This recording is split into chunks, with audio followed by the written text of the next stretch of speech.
আসসালামুয়ালাইকুম, hi there. ঈদের পর আবারও আপনাদের জন্য ইয়াম্মি ইয়াম্মি রেসিপি নিয়ে হাজির হয়েছি। এখন থেকে আবার আগের মতো আমরা সপ্তাহে 3 দিন ভিডিও আপলোড করব 4টায়।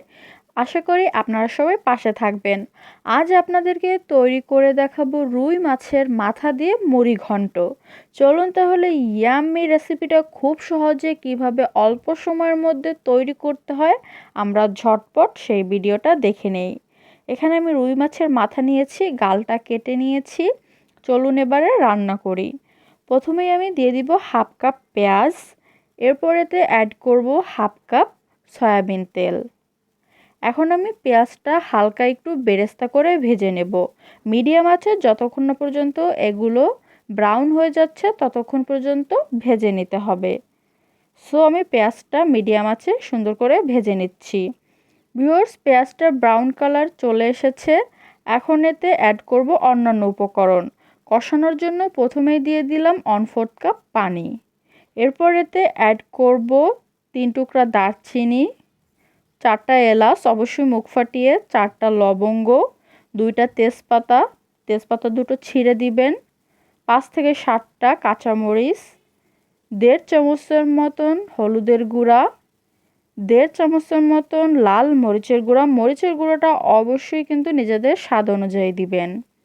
এখন আমি এটাকে কষিয়ে নিব।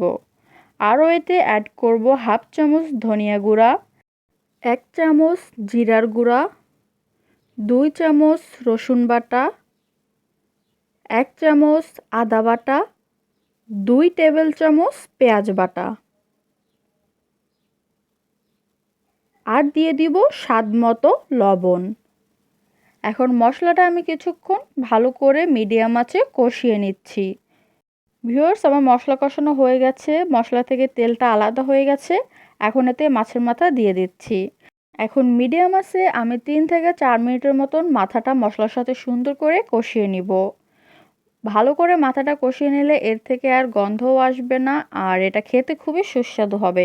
এর জন্য অবশ্যই 3-4 মিনিটের মতন মশলার সাথে মাছের মাথা কষিয়ে নেবেন। মাথাটা কষানোর জন্য 2 টেবিল চামচ এক্সট্রা পানি অ্যাড করলাম। এখন ভালো করে মাথাটা কষিয়ে নিচ্ছি। ভালো করে নেড়ে দিয়ে এখন আমি ঢাকনা দিয়ে দেবো আর 3-4 মিনিট অপেক্ষা করব। ভিউয়ার্স, 3 মিনিট পর ফিরে আসলাম। এখানে আমি 250 গ্রাম মুগ ডাল নিয়েছি, ভালো করে 2 থেকে 3 মিনিট ভেজে আধা ঘন্টা পানিতে ভিজিয়ে রেখেছিলাম। এখন আমি মাথার মধ্যে এগুলো দিয়ে দিচ্ছি। মাথাটাও সুন্দর করে কষিয়ে নিয়েছি। এখন ডালটা এর মধ্যে দিয়ে দিব। তবে আপনারা চাইলে কিন্তু ডালের পরিমাণ একটু বেশি বাড়িয়েও নিতে পারেন অথবা কমিয়েও নিতে পারেন। এখন 2 থেকে 3 মিনিটের মতন আবারও আমি ডালটা মাছের মাথা দিয়ে ভালো করে একটু কষিয়ে নিব। তাহলে ডালটা খেতে আরও বেশি ইয়াম্মি হবে।